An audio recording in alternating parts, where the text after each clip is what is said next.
Welcome back to the EAHC podcast. This is episode number 25. If I've got that if I've got that round the right way, it is. If it's 26, and I'm an idiot, same as in the morning. But anyway, what we're going to be discussing today, a little bit late due to Sam working extremely hard at the moment, and both of us working opposite sort of shifts or whatever. It's going to be a review for Sam's event, which I've forgotten the name of. Even the smallest creature. There you go. And Mr. Sam Huddy, everyone. Hello, Sam. Hey. You right? Very well, mate. How are you? All good, isn't it?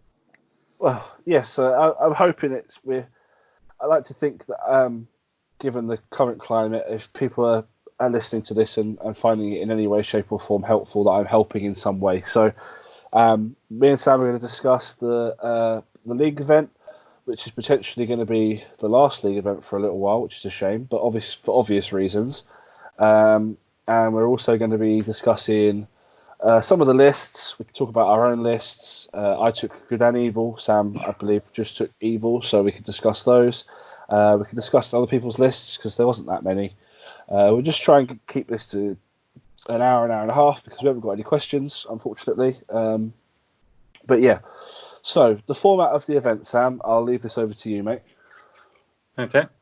Basically, I wanted to go outside of the usual parameters. Like, we seem to get a lot of events between about, 400 and roughly 800, don't we? Well, we're restricted, yes, on that, because I know probably people have wondered why that is. Obviously, we're restricted to one-day events. Because of the number of attendees we have, you have to have a certain amount of games so that you should get a clear winner. And obviously, then that leaves your points totals you can play to fit in the number of games that you would need to play to get a clear winner. If people wondered why that is, it is quite surprising how often you end up with second, third is quite closely tied, don't you? Yeah, a lot of the time. Even the not GT, we probably needed one more round because of how many players it was. But obviously, because it was a one-day event, we couldn't do that. So. But yeah, thought we'd go outside of normal, so I put out a little poll, probably back in Christmas time, saying what would people rather do. Would they rather do tiny points of 350, or would they rather do 3 games of 1,000? And I'll just do my darndest to try and figure out a tie break for it. Yeah. People obviously wanted more games. I assume it's because some people can only make a handful of events a year, so 5 events in a day, 5 games in a day. Sorry, just perfect for them, isn't it? Jake, for example, is expecting a child, so he's a little bit tied up. Tom's also announced he's now expecting a child. So yeah, everyone's having babies. Yeah, they're spoiling everything, aren't they? Where's our hobby time gone?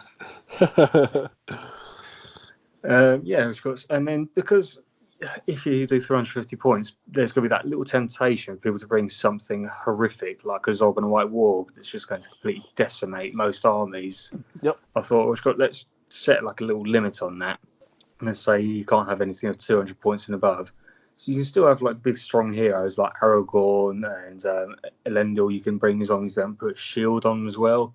Uh-huh. So you can still get some stuff in there, but it's not going to be the horrible, crippling stuff that you're just not going to be able to deal with at this points level unless you bring something horrible yourself.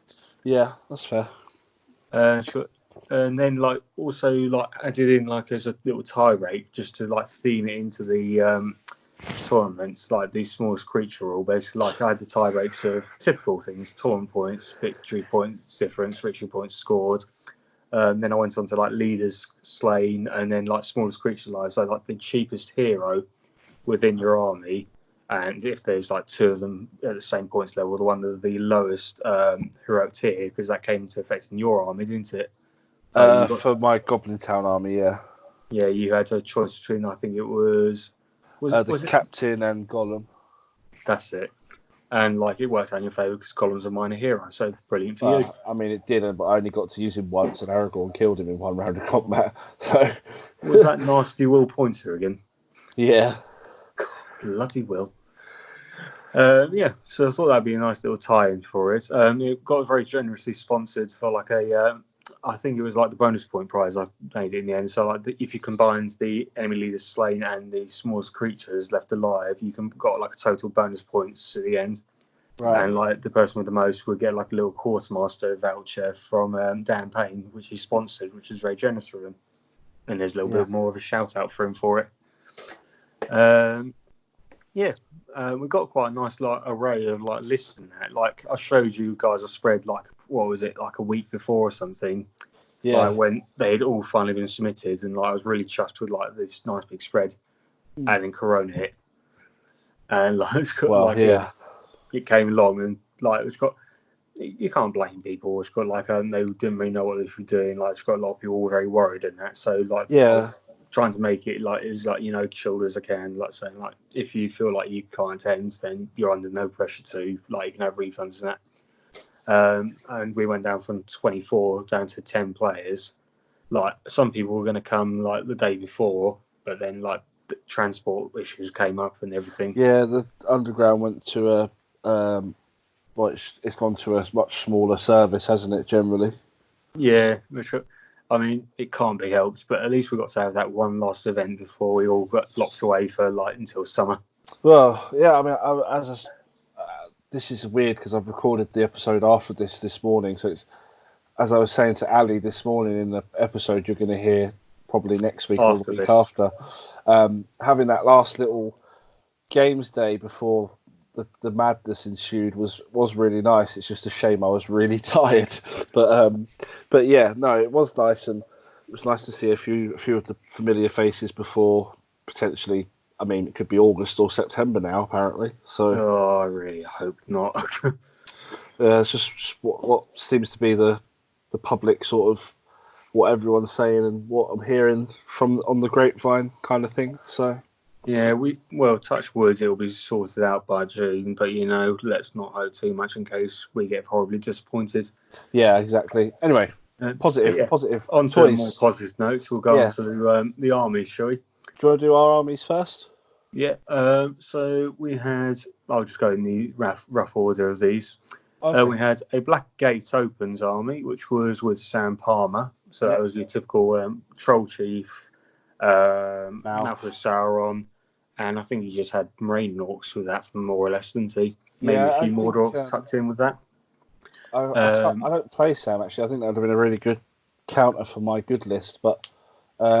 I got one game with him, which got it did go disastrously for him towards the end, unfortunately. He got quite unlucky at the wrong point. Right. There was a Walls of Isengard list that was with Johnny Mainwaring. Yeah. He had Sharku, Orc Captain on Warg, and a Shaman on Warg, and then, as you'd expect, Warg Riders to go with that. Turns out that's actually a bloody potent list at this level. Yeah, I think at low points it's very good. And then he was waiting. He finally got it paid off when he got his Maelstrom battle at the end. Yeah. There was a Numenor list that was with Mr. Kieran when he bought his Elendil without a shield. It was also smallest creature because it was only hero in the army. So Kieran bought both, didn't he? Bought good and evil. Yeah. I'm just going in the order of the list I can see here. And sorry. I get some die. He only had the Elendil and then Numenorian warriors. So it meant that his leader was also the smallest creature. I thought I could try and maybe do something about that and say it's got before anyone submitted a list and say you've got to have two heroes. Then I thought that's going to stop a lot of lists being doable, if that makes sense. If you did Numenor, he'd had to bring the Isildur and then he'd had to bring the captain, and suddenly you've got no points left to play with for any warriors, have you? No. Mordor. Who had Mordor? Oh, that's Kieran. There you go. Yes, that's Kieran. His second army. He went for the Witch King, which is again his smallest creature and his leader. And I can't remember what he had with it. I think it was probably Morainians, wasn't it? No. Was it Black Numenorians and Morainians? I'm getting confused with his not GT list and his list for this. I suspect it was Black Numenorians and Morainians, but correct me below if I'm wrong there, Kieran. There was a Fellowship army that were... Oh, sorry, this was a joint army, so it's Fellowship and Lothlorien. This was Will's army. Oh, yeah. That was a lovely army. Yeah, it was beautifully painted as always. Yeah. He had Aragorn on his own, and he had Haldir with some elves to represent the Deeping Wall, as best he could at 350 points. Yeah. Faramir's Rangers was your good army, wasn't it? Yeah, Like, unoptimized Faramir's Rangers. yeah, we should specify you do not people spam out slew me Rangers in the comments. I had 12 Warriors of Minas Tirith and 12 Rangers. Yeah, it was not optimized at all, and to your credit. It wasn't like a matter of just walking into like a wall of arrows and just dying before you can get near them. I tried. Tried to, yeah. tried. Obviously, because you didn't optimize it, like you couldn't, unfortunately. No, I think the extra 12 bows definitely would have helped. It would have annihilated my army. Potentially, because I rolled that first turn of shooting. Oh, well, we'll get to that when we talk about our game. We'll come to it. Yeah. Your evil army is Goblin Town, so that was what you'd expect. That was Goblin King. I think you had Captain, not Grinner, didn't you? Yeah, I wanted March, just because of the scenarios because we were using the pool system, it was very hard to know what we were going to play. So it was the Goblin King, 18 goblins, Captain, 18 goblins, and then Golem. Yeah, it's decent numbers and the ring as well. So that's pretty horrific if it's used well, isn't it? I only got to use them once, and it was in the scenario where, even though I had a lot more models, I still struggled because Will was a very good player. But again, we'll get onto that later. So yeah, it's got like it was because you really wanted to use your recently painted Goblin King, wasn't it? Yeah, I'll definitely get them out again at some point, whether it's later on in the year or next year. Sometime when this lockdown is lifted in 2022. Yeah. We had Dark Denizens of Mirkwood. That was Cameron Bell. He had Spider Queen. I think he had was it one Bat Swarm? Was it two? It might have been one, I think. Several giant spiders and a Spider Queen. I don't think he had any wargs at all. I think it was just spiders, basically. Right. Again, that was his only hero. Yep. Chiefs Ruffians, that was Jake Tyso, and this was the winner of the best army votes, because it's just so rarely seen. I think people really liked it. Oh, it was mad. It looked nice. It was very interesting to play. There's so many models at 350 points. It was 41 or something, wasn't it? 44 or something like that. I mean, yeah, I killed 10 in the first turn, and he still outnumbered me, so it was mad. He had all the new ones as well with it, didn't he? Well, they're like a year old now, but yeah. He had Sharky Worm, and then the three from the new book. Yeah. Things like Bill Fernie, Sid Thistlewood, and Rowan's. Oh, I might have the names all around, but Rowan, I think, was the last one, wasn't it? Yeah, that sounds right. There's two of Zog's Hunters armies. One was, I believe, pure. That was with Jack Wilkinson, I believe. He had Thimble the Hunter, I think, and wasn't Narzuk, was it? Was it Narzuk? Or Yasnik? Yasnig, I think Yasnig was the one. One of them's a shooting one, and one of them had a spear, the lance type spear. Okay, maybe it was Narzuk and Yasnig. That helps. Yasnig's I played against him, so. Yeah, Yasnig's got the lance, so it must have been Yasnig and Narzuk. That could be wrong, though. Apologies, people. This is 2 weeks ago. I'm drawing blanks. Yeah, it's a couple of weeks ago, and I was like half asleep most of the day. So he did all right with that. Yeah. The other of those hunters was allied with Dol Guldur. That was Tom Smith. Yeah. I think he had the Witch King of Dol Guldur, didn't he? One. Yeah, he had. Excuse me. Alongside like Hunter Orcs and he had a big spider as well. Yeah, giant spider. Merc spider. That's the one. Yeah. What else did he have? I think it was the Witch King. I think he might have had Thimble or something. No, was it? I think it was Thimble because I think I played against him. I'm pretty sure it's Thimble. Yeah, I think it was. Or was it Yasnig? Yeah, I'm going to be useless like this. It was either Yasnig or Thimble. I'm failing to remember which one it was, but never mind. And then there was obviously my Army of Dunland one. I just went with Thryden on horse, the Oathmaker with like 11 wild men, and Thryden had 2 riders, I believe, Crevane, 2, what's it called? Huskarls. 2 of the Huskarls, that's the word. And then a small handful of warriors as well. So I had like I think I had like 30 something of them, so decent numbers. Yeah, you had a lot of models. Yeah, which I was quite happy. What was it? Oh no, it might have been 30. It might have been nowhere near that. It was like 24 actually. I think we had the same. We both had. I think you might have had a few more than me, didn't you? I had 26 because of my heroes, but yeah. Yeah, similar numbers anyway. Yeah, similar numbers. Yeah, so that was all the numbers. That was all the army. So it was a nice spread. There was only like, one doubled like army, and that was the Zog's Hunters. But even that was allied, so it wasn't like a mirror match, was it? No. Yeah, and by the end of it, it was like quite nice. And which got like the top three armies were not really armies you'd see in top three ever, really. No, the scenarios that we played probably helped some of those lists. Yeah, but then you don't know that before. It's obviously random. Yeah. But yeah, no, they were definitely. I mean, you never see. I can't remember who the top. I know Cameron, Tom, Johnny. Yeah, Cameron came top with the Dark Denizens of Mirkwood. Tom came second with Gold or Zog's Hunters. And third was Johnny with Wolves of Isengard. So, yeah, so 3 very different lists for our podiums anyway, which is good. It's nice to see different lists doing well. Yeah, it just shows the difference that can happen when you go down such low points and add like one small restriction in. Yeah, definitely. There's not really too many models that get knocked out by the 200 plus point thing, but yeah, all my good list ideas did. Couldn't have Boromir, couldn't have Aragorn, couldn't have Gandalf. I should be playing a violin here for you. I just had to go with the Horrible Rangers list.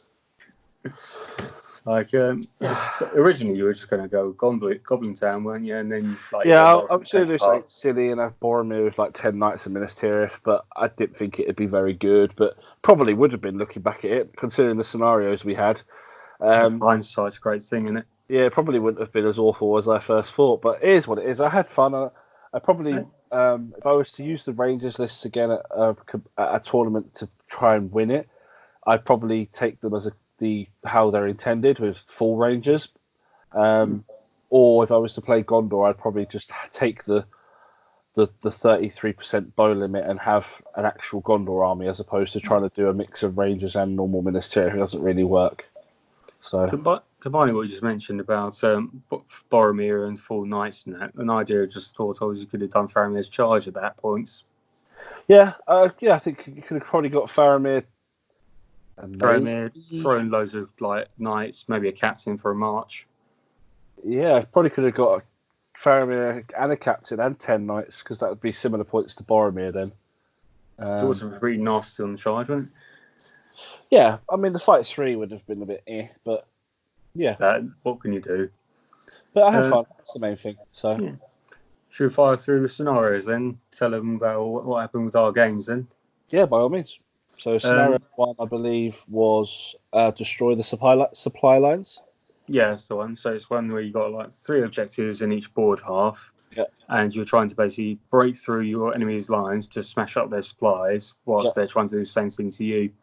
Do you want to go first with your game? Or? Yeah, can do. I played Jake Tyso with the 41 Ruffian models. And because it was good versus evil if you had both, which I did, so I had to play my good army against Jake's evil army.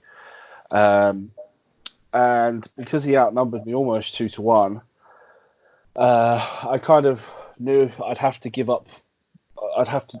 potentially give up one of my objectives and hope that I broke him and wounded Sharky.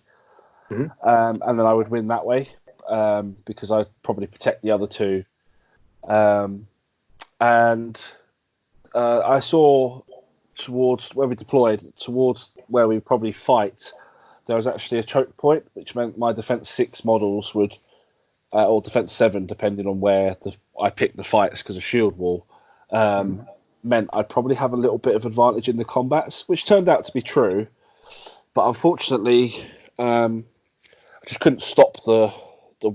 So we both moved forward. I got into the point I wanted to be in. I had a few turns of shooting. I think I killed 10 models in the first 2 turns, which meant I'd leveled it down somewhat. I think it was 24 to 31 or something.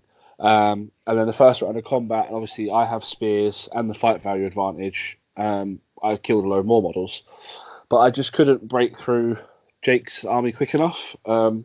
He got to my objective that I kind of thought he would get to, and the first turn he was there, I managed to shoot with and in the way of another model of his through and actually kill the model who would have blown it up.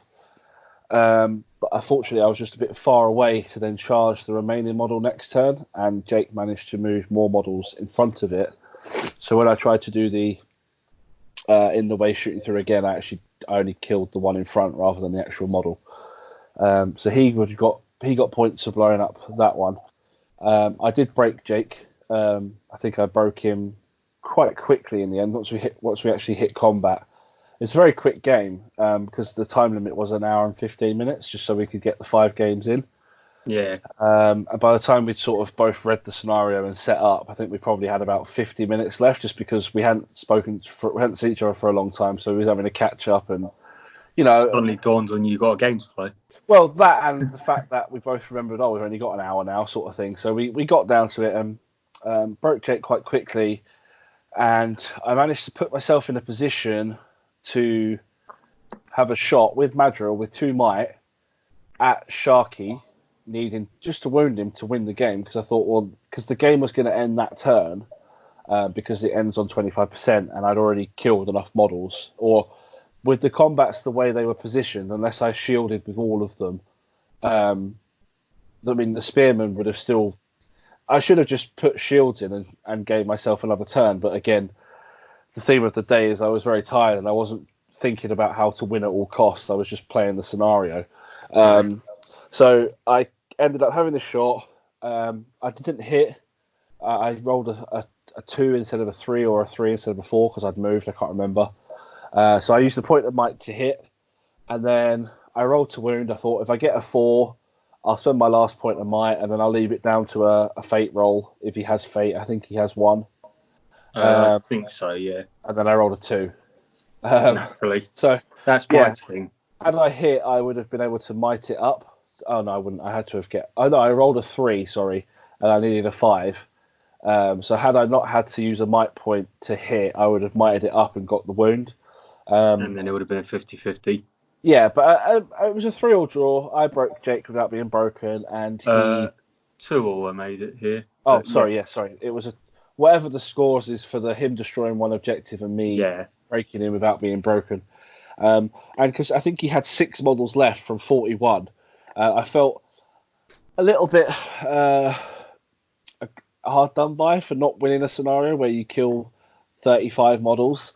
But I mean, that's the scenario, and Jake played it really well. He knew he had the numbers advantage, and he managed to basically slip through my somewhat weaker flank and blow up one of my objectives. So that's fair enough, Good game. It was played in a good spirit. Like, it was a good game, and we had fun, and it's nice to play Jake. It's always good when I play. I don't get to play very often now because obviously he's very busy with his on the way child, and his family and stuff, and his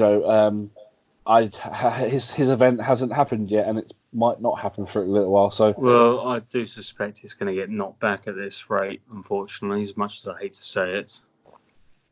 So yeah, but it was a good game, Jake, and hopefully next time we play, we always have good games. I think every time we've played, we've had a good game. So. Well, he was originally going to bring Legolas, Tario, and loads of Mirkwood Rangers, so that would have been horrific for you, I suppose, wouldn't it? Oh, it would have been. It'd have been a pretty bad matchup for me. But in the end, he said he was going to bring the Chiefs Ruffians because he's not going to get many tournaments. He doesn't want to play a gamey day. He just wants to play fun things. Wants to use don't unusual. Get to credit to Jake, he played it really well. And normally, if you lose 35 models, you'd be like, "Oh, this is bad." But he played it really well, and it was a good game. So yeah, I was up against Cameron Bell because he was originally against playing someone else, but that person had to drop out due to transport issues, so I had to step in as the ringer. Yep. So I deployed along my side, he deployed along his. Originally, I was thinking if I can just get some cheeky shots on the Spider Queen, try to get some wounds on her. So she's a lot more frail because she's got no fate to fall back on. Yeah. I believe I rode Thriden down the middle whilst I set up like all my wild men onto my right flank, figuring they've got like Fearless from the Oathmaker, so I can get them to all just surround all the spiders and stab them to death by sheer numbers. Yeah. Whilst I sent the Krebane and my 2 riders up to the opposite flank with the idea of just trying to pin down the spiders there, whilst the Krebane just pecks apart the supplies for me. Yeah. Didn't quite work out. Both riders got killed slowly, and I kept losing the priorities at the wrong time. Right. The Krebane eventually got like pulled apart by spiders. I did have one glorious moment where it looked like my luck might turn around for this year, like because I Thriden got charged. Thriden charged in on a spider. Yeah. He then threw a Mirkwood spider on top of me. He missed the paralysed thing, luckily. Right. Then he got the bat swarming, which is the horrible part. Was I was thinking, oh god, this is going to go so badly wrong now. Yeah. Yeah. So because my fight value goes down to 2 from 5, and they are sitting at, I believe, fight value 3 because of the giant spider. No, 4 because of the giant spider. That's right. Yeah. I did a heroic strike because I figured, well, it's my best chance really. I managed to get to fight 10, so okay, this is a good one. Okay, so now I just need to roll.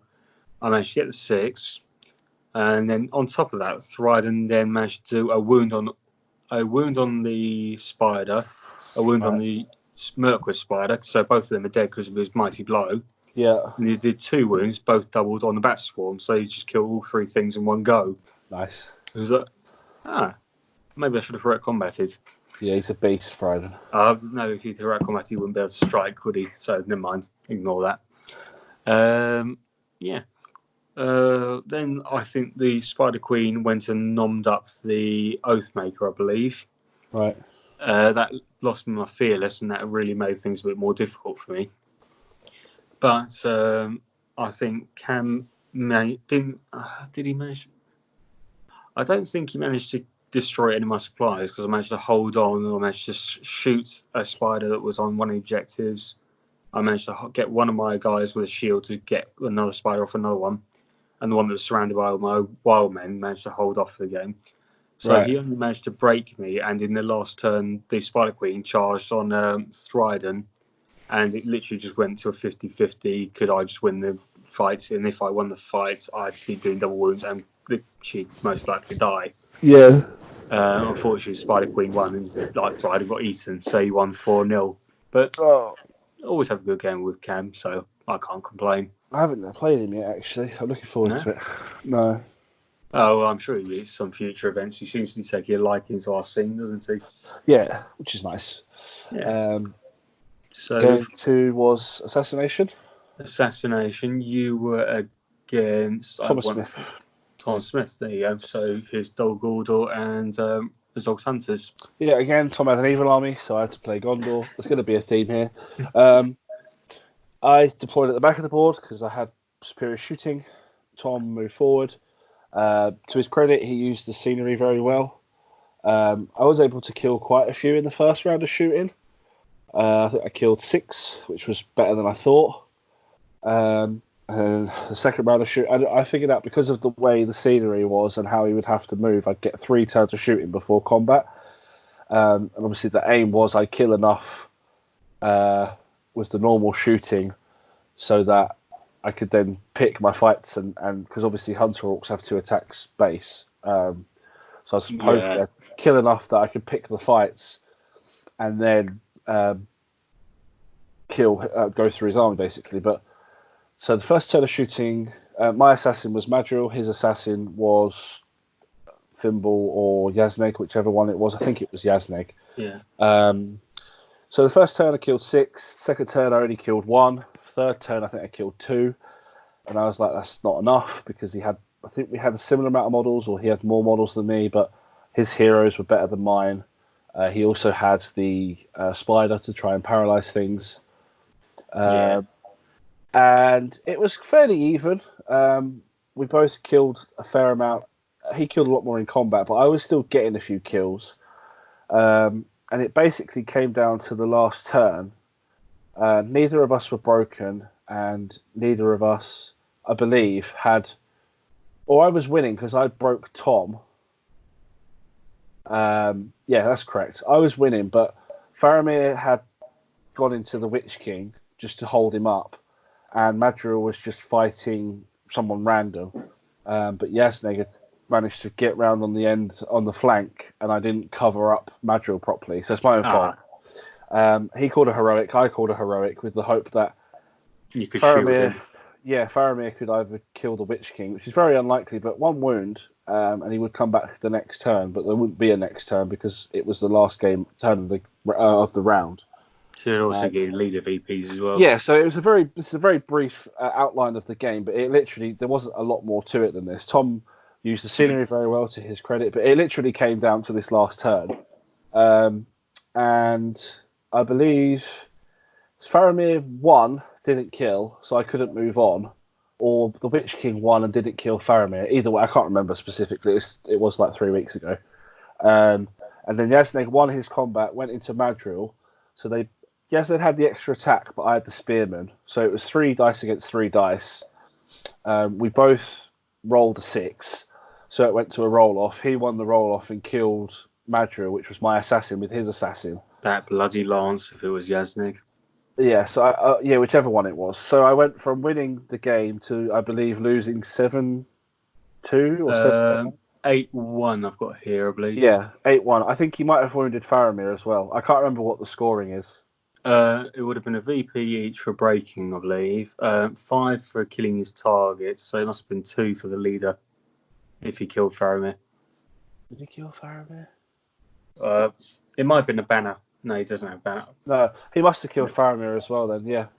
Yeah, so I went from winning it into the last turn and then completely going off on 250. Yeah, it was 250-50s because Faramir lost to the Witch King and died, and then Yasneg won his heroic combat and then went into Madriel, won his 50-50, and then killed him too. Welcome to my world. I mean, it's a miserable place here. It's all good. Like I made it. What I learned from this game is what I learned from that day, specifically playing that army list, is if you sit back and play it a bit negatively, you get caught out positionally, and it's very hard to dictate the fights after he was in my lines because I was in a line to shoot, similar to our game when we get to it. Yeah. I couldn't react to what was happening because I was too far back on my own board half. And because it's good, you can't shoot into combats and just take that risk either. Yeah, but fair play to Tom. Like he played it really well up until he hid his target away from me, so I couldn't. Because I would have just shot everything at him if you had any opportunity. Yeah, but I couldn't shoot him, so I think I got one turn of shooting a couple of bows at him, but that was it. So yeah, fair play to Tom. He played it really well. Yeah. I was up against Sam Palmer and his Blackgate Opens army. So we deployed basically right up in each other's faces. There wasn't really a lot of sneaky deployments with it. Yeah. I think I got the initial. I either got priority. No, I think he got priority. And I called her a move with the Oathmaker, right? Which I then won. I sent Thryden full pelt into the Troll Chief, just figuring you know what, let's just give it a shot, and if this goes well, I could get rid of that big threat immediately. Yeah. It didn't. Right. Troll just turned around and battered Thryden down to 1 wound in the space of a turn. He's got away by the skin of his teeth and died the turn after instead. I had my 2 riders on my right flank, I believe, near. I think the way he had it was Troll Chief was on his right, and Mouth of Sauron was sat at the back, basically ready to cast magic. But Sam unfortunately kept forgetting turn after turn until he literally just put his cards down in front of him to remind him. Right. So yeah, I was attacking his front line with my guys. Mm-hmm. I had my banners set up to give myself rerolls, and I think we just exchanged quite a few kills now, and then it started going very heavily in his favour. Right. And then I had 1 or 2 turns where I got very lucky. The Oathmaker got it stuck in. Okay. And it started the Oathmaker I find is very effective for just troop killing because he's just a cheap 2-attack hero of strength 4. Which is particularly useful against Moranans. Yeah, so I had my 2 riders on the flank, basically just coming around the sides, just taking away some spears and steadily killing and that. Mm-hmm. And the Crebane, I believe I flew behind someone. The Crabane, I think I flew behind someone to take away some spear supports. Right. Thryden died. Oathmaker had to basically take the reins there, and I was just getting Wildman just attack the scary things to pin him down, and that's. Yeah. Like I said, it's 2 weeks, so I'm trying to remember the exact details now. At some point, I think a wild man got attacked, or no, that's it. A wild man attacked the mouth of Sauron, won the fight, and dismounted him. And then I believe the Crabane and that wild man attacked in the turn after as well. Right. And then I managed to get a rider who's, I think, was either out of charge rage Sam or just, he didn't think it was any threatening him. He sort of zigzagged his way through the line and got the mouth from behind. Yeah. That gave me a cavalry charge as well and took him down to the floor and killed him. And that suddenly gives me 5 VPs out of nowhere, and I won the game on that alone. Oh. Otherwise, I think Sam would have had it. And I won it 8-2 because I believe. Nice. Yeah. Next was Storm the Camp, where you played against Jack. There you go. As Ogs Hunters. Yes. So we both deployed. I realised that I wouldn't be able to shoot him for probably 2 turns, so I marched. He also marched, I believe.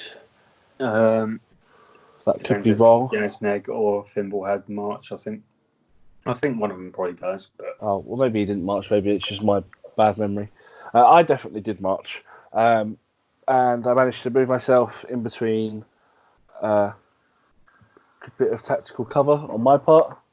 My camp, and then I had a wall and a hill just in front of my camp. So I marched into that position and kind of put myself in between the hill and the wall, and then the other part of my army between the wall and just stopping him flanking, because he had cavalry models, he had a couple of fell wargs, so I didn't want to get flanked basically. Yeah, very wary of the Hunter Orcs after the last game. A little bit, but I knew that in this scenario it'd be very difficult for me to get through his whole army and then take the camp whilst. Yeah, so I just thought, well, we both had a lot of shooting because Hunter Orcs have a lot of shooting as well. But I thought, well, he's moving forward. The turn where we could shoot, he'd moved full and I moved half, so I got a free turn of shooting basically. Obviously hitting on 4s. Obviously, instead of hitting on 3s, it's 4s. But still, I think I killed 3 or 4 models. The next turn, I said, Jack, I'm sorry. This is, how they kind of play. I'm going to shoot you again. He went, yeah, that's fine. And then I had one more turn of shooting, and I think I killed. It definitely went better for me. I can't remember specifically, but it definitely went better for me. So I then moved. I thought, again, his heroes were both mounted, so they were better than mine. So what I did was I just tied up his front rank, and obviously I have the superior Fight Force spear supports, and I just used Madra and Faramir to just charge Hunter Orcs and just try and kill a couple a turn each. Whether that's with a spearman each, so that they could probably maybe kill 2, potentially 3 each. And that did happen. Too much when they're strength 4, defense 4. No, but again, it's still. They're not great killing of anything, are they? Really, not on foot. I should have put Faramir on a horse in hindsight, but anyway. So it came down to maybe we were on turn 5, and Jack wasn't far off. I think he'd just been broken the turn before, and I thought, okay, well, I was in a position where I probably could charge both of his heroes. So what I did, we both called a heroic. Unfortunately, Jack won the roll off, but failed his courage test because he'd spent a might to call a heroic combat, and I think in that same heroic combat he had to spend a might to win the fight. Oh, that's one of my favourite things to do. Yes. So that meant, and he'd also spent a will point. I can't remember why though. You don't have any terror in your army, do you? No. Had he failed the courage test turn before, maybe? No, maybe he hadn't. How much will does Are they 3-1-1? I believe they'd be 3-1-1. That sounds very. Yeah, I think what happened, he'd spent 2 might on his leader, on his leader, and then obviously failed. It wasn't his leader, sorry, it was his other character. But I think that would have been. Yeah, because I only won the game because of broken. So he failed his courage test because had he had one more might point, he would have passed. But with a might and a will, he only got to 9. Yeah, so he couldn't pass the courage test, which meant I then got my heroic move, and I was able to jump on his leader with Madril and Faramir. And the plan was, if I can kill his leader now, and the other guys ran away, the Hunter Orcs are still probably better than the Warriors of Minas Tirith, but with the 2 heroes in there, it might balance out. And then Jack proceeded to roll 8 courage tests, or 9 courage tests, and failed 8 of them. That sounds very familiar. Yes, so it went from being a very even game, could have gone either way, to I'd pretty much won in that turn. He just got crippled in that last turn. Basically, yeah. I mean, it wasn't even the last turn, but I think we went into the combat round, and again, is Storm the Camp 25%? I believe so, yeah, because you'd never get anyone to take anyone's camp, would you? Yeah, so again, I think in that one turn, he went down to, or the next turn, he went to 25%, and we called it. I think we'd only been playing about half an hour. So it's a little bit. I do remember you came over quite quickly in that round, yeah. Yeah, it was a little bit unlucky on his part, like that courage test.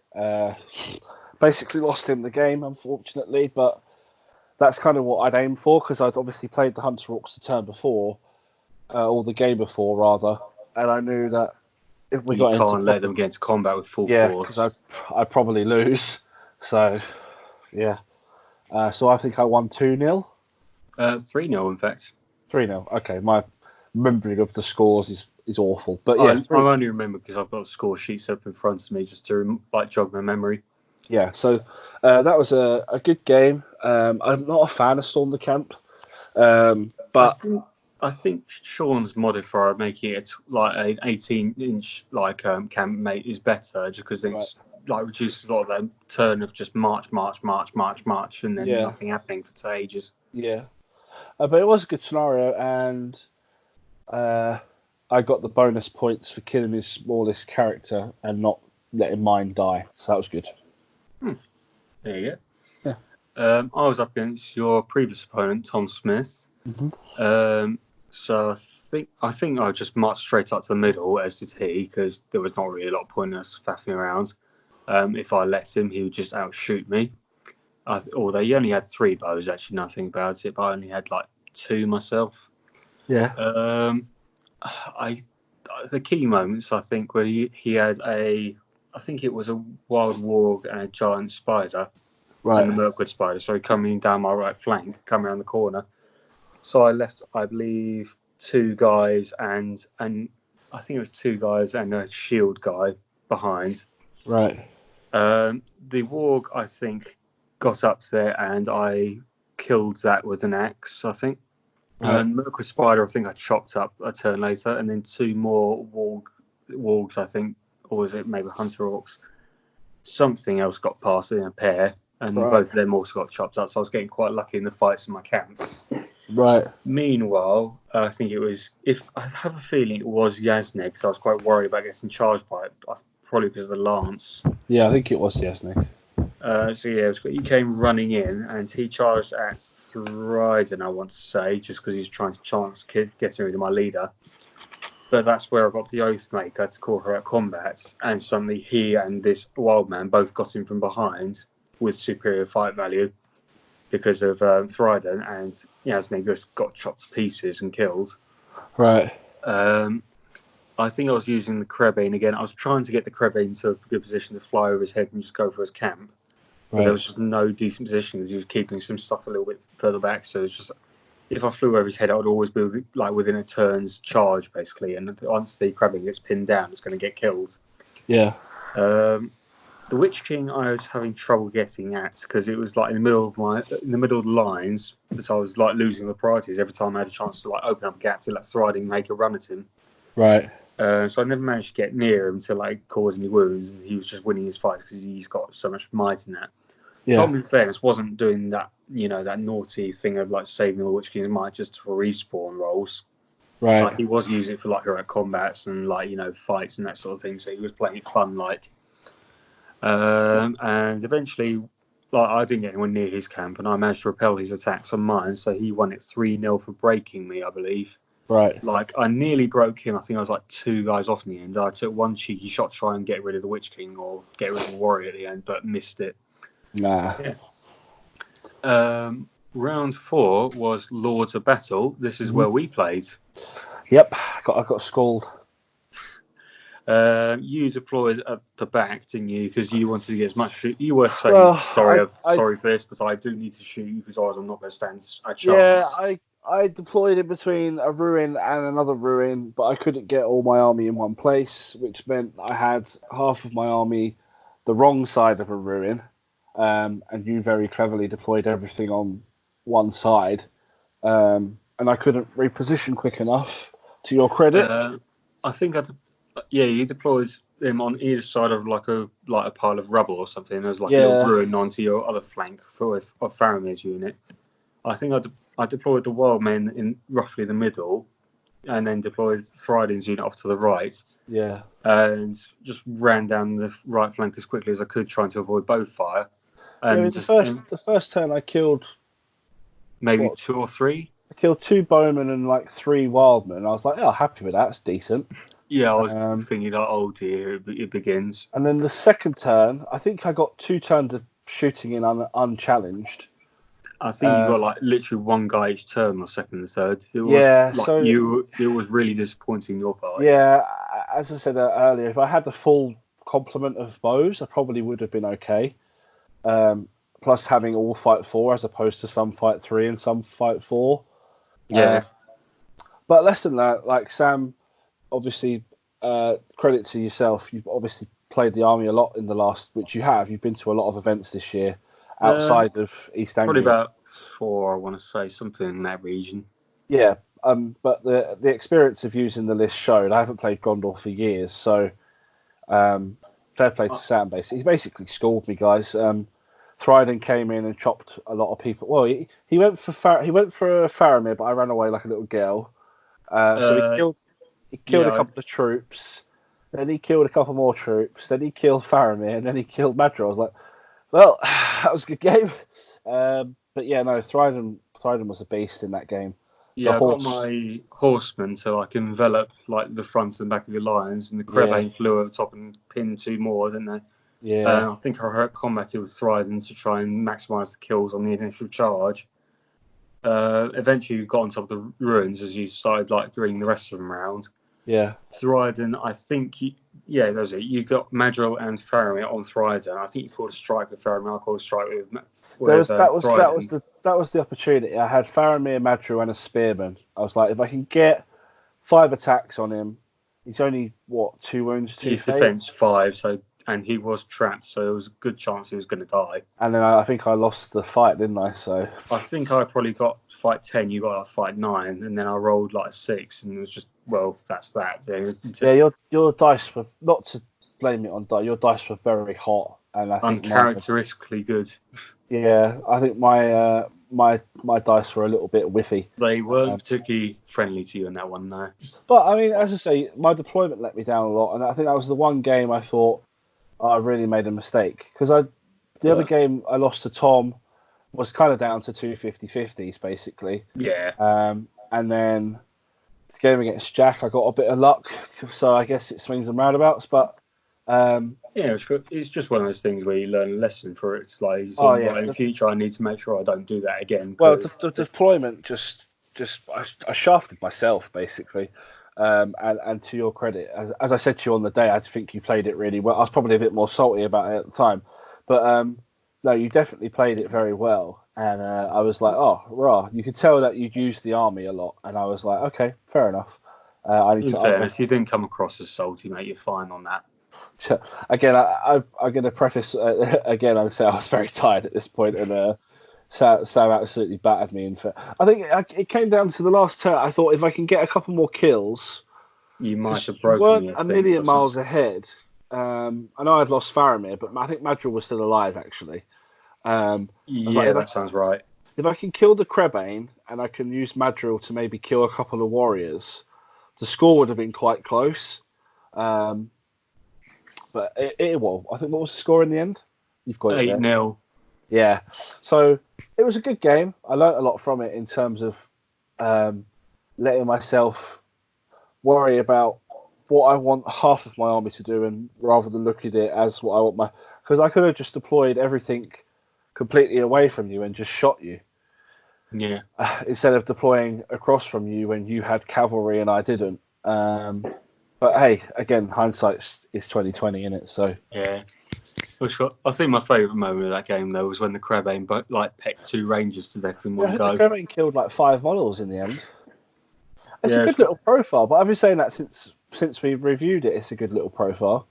yeah, it's So got you look at it and you think fight 2, strength 2, defense 3, 4 wounds. You think it's just a bat swarm. It's like a support model. It's not for any fighting. But seriously, if you trap something that's defense 4 with it, it's quite reliably going to kill. yeah, it was good. I was impressed. I think your whole generalship in that game, I was very impressed, to be honest. Not to boost your ego too much, but I think you played it really Too well. late, overinflated. I am God. And again, the theme there was I got to use my good army again because everyone brought evil. What can you do? But in the last game, you did get to use Goblin Town at last. I did. So the last game was Command the battlefield. That's the one. And I was playing Mr. Will Pointer, and he was using his Aragorn, Haldir, and Elves. Haldir combination. So with it's Maelstrom deployment, I rolled for my captain. He didn't come on. I rolled for Gollum. He didn't come on. I rolled for the king. I was like, okay. So the king's warband had 18 models. I thought, well, I'll leave 6 in the corner where I come on, and I moved the rest towards the middle in turn 1. Obviously, I don't have March or anything there. And that was turn 1. And Will brought on... Aragorn didn't come on, I believe. But Haldir did. So he kind of brought him on in the middle of the board on the... If you imagine I was on the north side, he brought him on the south side, because it was the opposite, obviously. He then moved a couple of his archers towards the west side of the board to try and sort of have that corner, and then he moved the rest towards where my Goblin King was. And I was like, okay, fine. The next turn, I moved the Goblin King and his retinue forward. I think there was about about 13 goblins. I might have only left 5 back. Just in case I failed courage tests with a few, I wanted to make sure I had, with 5, I would hope I would pass 1. It's not a guarantee, but I hope. I then brought the captain on, and he came on the middle of the north board edge. So I came on the bottom of the north board, more north-east board edge, and with the Goblin King, and moved towards the south board edge. And then with the captain, I came on splat bang in the middle of the north board edge, and I moved his whole warband just straight forward, basically. I was hoping to sort of go straight across the middle of the board and then sort of fan out and take the quadrants I didn't have, because that's how the scenario works. Gollum rolled and came on at the top of the north board edge, so more like northwest, and he moved forward, and that was it. So then Will, sorry, my memory just completely went then. Will rolled for Aragorn. I think he rolled a 3 or whatever. Used a 3-point of might, deployed on the same point as Gollum. Obviously, you can't charge the turn you arrive, but he was right next to Gollum, and I was like, well, this doesn't bode well. This is not good. So as I moved on with Gollum, I did put the ring on just in case. And my aim was there just to run him across the board and harass the archers that Will had sort of left in his corner. Because he has got 2 attacks and he would half their fight value, so he should probably win that fight, maybe. You can strangle a few at least. Yeah, but the next turn, did we do a heroic off? No, I chose to save my might with Gollum. I called a Archer my captain, I know that much. And then I chose to save my might with Gollum to try and win the fight against Aragorn. So Aragorn passed his courage test to charge Gollum with the ring. He won the fight. He only did. I think he did 2 wounds, but I passed the fate roll, so which meant I was on 1 wound, no fate. And then I was like, okay, fair enough. And then the next turn, I was like, well, I'm going to run away and make your charge more difficult. So I moved 5 inches away, so I was 6 away, and then I think Will rolled 11. Bloody pointer. Yeah, he charged him, killed him, and I was like, okay. So I moved I'd had a couple of the goblins from the captain's warband ready to come and get Aragorn with Gollum, but Gollum died. So they just ran back with the captain and like they were part of his march, so they just carried on going the way they were supposed to be going. So Will, instead of trying to chase after the marching captain, he just used his free heroic to just move Aragorn from the top right of the board to the bottom right of the board where my 5 goblins were. Obviously, that was going to take him a few turns because it's a whole board edge. Yeah. And in the meantime, the Goblin King and his few goblins that had been shot at a fair bit. I think before we got into combat, I'd lost Gollum and maybe 9 goblins from shooting, which, considering their strength 3 bows, I think Will had about 5 of them, maybe 4. So what's that, like 3 turns? So it's like 15 shots or something? We had Haldir. Well, they weren't all. Yeah, he had Haldir, so that's 2 shots, and he might have had 2 more bowmen and then 2 more bowmen at the top. So he'd done quite well with the shooting. We finally got into some combats, and then obviously getting the elves 1-on-1 with no spears, and I had quite superior numbers even still. The Goblin King was really good. I was really cautious about using his might because I only had 3. But Will had called a strike with Haldir, so I called a strike with the Goblin King. We then tied, so it went to a roll-off, and I was like, oh, if he wins the roll-off, I could lose 2 wounds here because of the Elven Blade. Because obviously you don't get Blubbery Mass. But luckily, Will rolled a 2, so good guy Will. And I think I did a wound on Haldir. And then he tried to heroic move away next turn, I believe. If this is wrong, Will, just let me know. It's a little bit of a, it's the last game of the day and I was dead. And then I moved the Goblin King back in, killed him, left some goblins in that corner and pursued to just sort of mop up the rest of the board, basically. Meanwhile, Aragorn was beelining for the bottom corner. Luckily for me, the game ended when he was 1 inch or 1.1 inches away because he couldn't be in my control zone, obviously. Which means Aragorn probably would have munched the 3 or 4 5 goblins that I'd left at the back. And let the rest run away, maybe. Yeah, but I think I won. I think I won 10-0 in the end. So yeah, that's spot on. It was nice to use the goblins. I think the scenario favoured me somewhat because of the amount of models I had, but credit to Will, I think he done a really good job of making it as difficult for me as he possibly could. He has a habit of that, doesn't he? He's a very good player. I say it every time I talk about him, but he's a very good player. And had he maybe not gone for Aragorn, who's quite a big point sink, and maybe just taken another captain, I mean, he loses a bit of killing power not having Aragorn, but yeah, I probably would have lost if he had more models. So yeah, but yeah, what about you? I was against Johnny. So Johnny had his Warg Riders army. Yep. This was my shortest game of the day, and you'll hear why in 2 seconds. I think I went first, which was obviously not ideal for me because they've got that rule about being able to charge on the first turn, haven't they? Even if they've just arrived in Maelstrom, which is why he was so keen to have a Maelstrom battle today. Well, I think they can give you the first turn as well, can't they? I believe. That's right. That's what he did. He gave me the first priority because obviously he's got devil horns growing out by that point. Yeah. So he let me come on the board. If I'm looking north at the door, I came in at the bottom east corner of Thryden, I think, and the Oathmaker came in the middle of the south board edge. So they just came on and as far as they could and just did what they could. The Warg Riders came in. I think Sharku and the captain came in the south board edge and just enveloped the wild men with thrown spears and charges and all sorts of nastiness. Yeah. Meanwhile, the shaman and his warband, I think, just came up behind Thryder's unit and started harassing them. Yeah. After all the combats and all the throwing spears and all the other nastiness John did to me, out of my 24 guys, I had 10 left on the table. Yeah.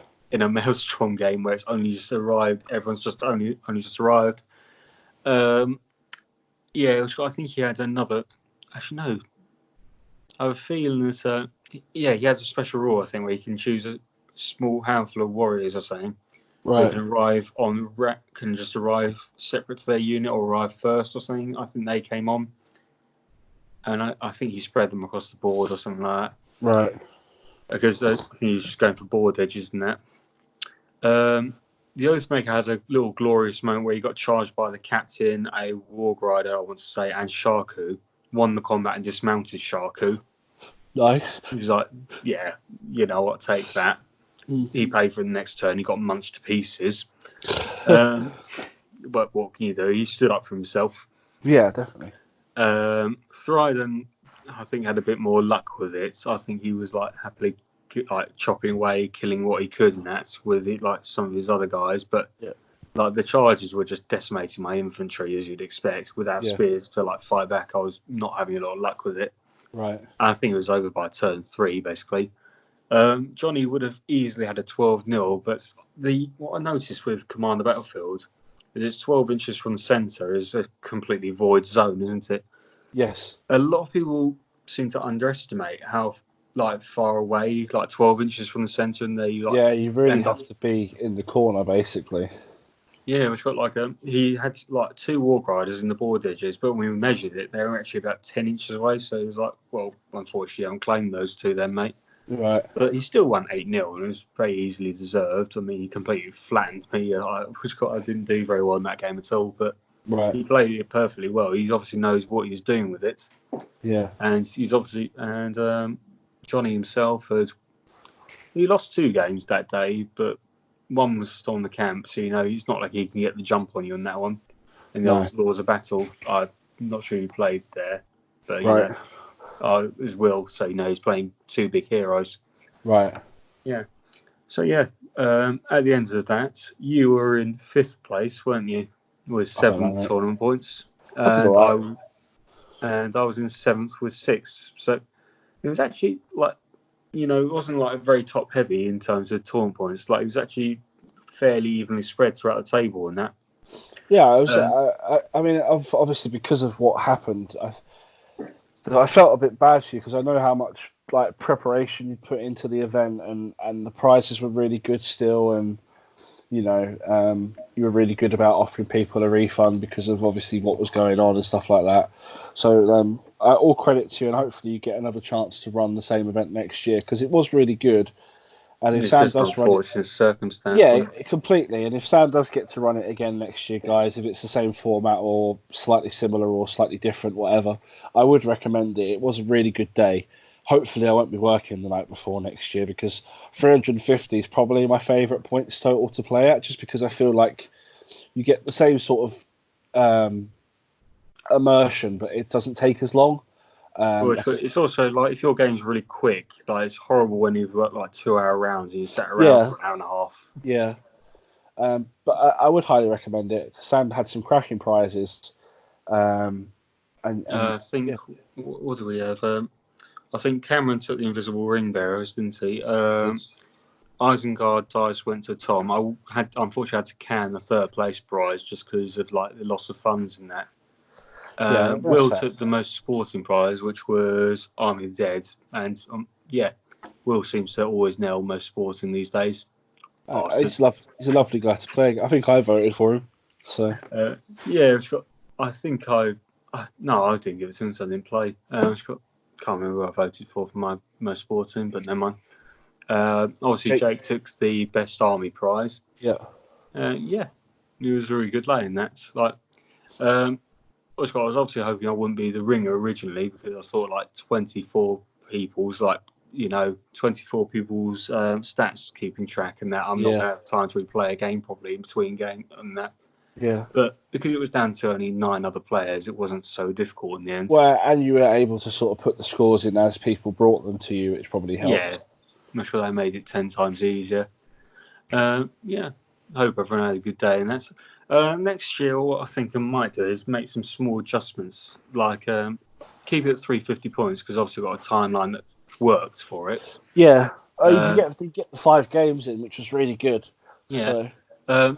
If possible, you might be able to tell me right now. In fact, we've got like maybe see if I can add an extra hour onto the day or something, or half hour, right. Just so I can like not so it's not so time pressured if I do have to play and there's like 24 people there. I mean, what time did we finish? We finished late. We finished a bit early because like Lords of Battle, everyone was done within about 45 minutes. Yeah, I think we were finished before. I think Katie was surprised, and I got home at like 6:30. So yeah, we could definitely have a longer each round. It probably wouldn't be an issue. It was only because of the scenario, which was because it was a battle. We lost like half an hour there, so we were able to save a lot of time afterwards. Yeah. And like, in fact, in the last one, I said like because Lord's Battle was the 4th round, and 5th round was still to go. I said like, if you want, you can all just play to conclusion because there's no rush now. No, yeah, that's what I mean. Like, we were supposed to have an hour 15, but I think me and Will play for like an hour and 30 or something. Well, yeah, I think Jake and Sam were playing for like something close to 2 hours in the end, weren't they? Yeah. But it was really good. Thank you to you for running it because it might be the last event we get for a little while, unfortunately. Sorry, the change I was thinking I might make is maybe like take the limits from 200 and maybe make it something like 150 in that. Not to bully people like Aragorn and Elendil and that, just to try and encourage the smallest creature like elements of it a bit more. See if we can get like some, like not captains, but like more madrigals of that sort of level in there. 100, mate, 100. Yeah, I could do that. That's what Sean's done for his events. Like the only thing I found with that is it just eliminates quite a lot of like armies. Like Suladan will be able to go, Amdur can go, and that kind of eliminates Easterlings off the bat. You could have Suladan. He's 100 points. I meant 100 is the limit. But Amdur will be eliminated as well, like because he's I think 100 on nose plus another 15 for his armored horse. I can still have Dalamir. It's fine. Oh, there you go. That's what matters. 150 is probably 150, 140, something like maybe. We'll see. Got all year to think about it now. You stop Minas Tirith getting all of their good heroes then, though. Yeah, they've got plenty of small heroes, then they can fit the theme perfectly. It's very true. Yeah. So, anything you want to say, or? No, just thank you to you for running the event. Thank you to everyone who has supported the events up to this point in the year. I believe Jack's going to do a updated finance spreadsheet once he's sorted everything out his end in terms of what has got money for events that had been paid for that might not run now, or they might not run till later. So he's got to ask people if they want to. Yeah, I think he's a little bit tied up with like real life at the minute, isn't he? So he's like getting things done as he can. And he's obviously very busy, because he's a fireman, so he's probably very busy at the moment. But yeah, no. Keep looking on the channel for the pods. As I say, we should have a dwarf lore episode with our lore master James, CJ, I believe, and I believe Mr. Hawker for his podcast debut, because he loves a dwarf. And he also loves marching. He does. And then I recorded an episode this morning with Alistair King, who is very well known currently for using all things Durin's Folk. And we recorded for 2 hours, and it was a really good episode. So hopefully, well, I thought it was. I'm probably going to have to listen to it again because some of the things Ali was saying, when you're thinking about the next question or whatever to ask the person you're speaking to, you don't fully take in what he was saying, but the bits I did take in and caught were really good. So I'm probably going to have to, despite the fact that I have to hear myself, which I hate, I'm going to have to hear Ali again because it offers some gems. And if you play dwarfs of any kind, you probably will learn a few little tricks. But I think that's it. It's a little bit of a shorter episode. As I say, we haven't got any Q&A for this one because I think this is the third time we've tried to record now, and I wanted to get this out today, hopefully, so that you guys have got something to listen to over the weekend if you're hobbying at home or if you're still, on Locked lockdown away in a doing some dungeon. hobby. It's about an hour again, so it's good. Good if you've got some models sprayed up. You can probably get the base coats on listening to this, and hopefully mine and Sam's somewhat hazy blow by blow has given you something to listen to. But as always, guys, please comment, like, share, and subscribe. I think we're at 121 subscribers when I checked, which is mad because people are obviously finding us more now because they are stuck at home, and there's a little bit of a catalogue of episodes now. So if you are a new subscriber, you've got a lot of content to listen to previously, and if you're an old subscriber, then you've got a lot of content coming up in the next few weeks. So stay safe, guys, and we'll catch you soon. See you later.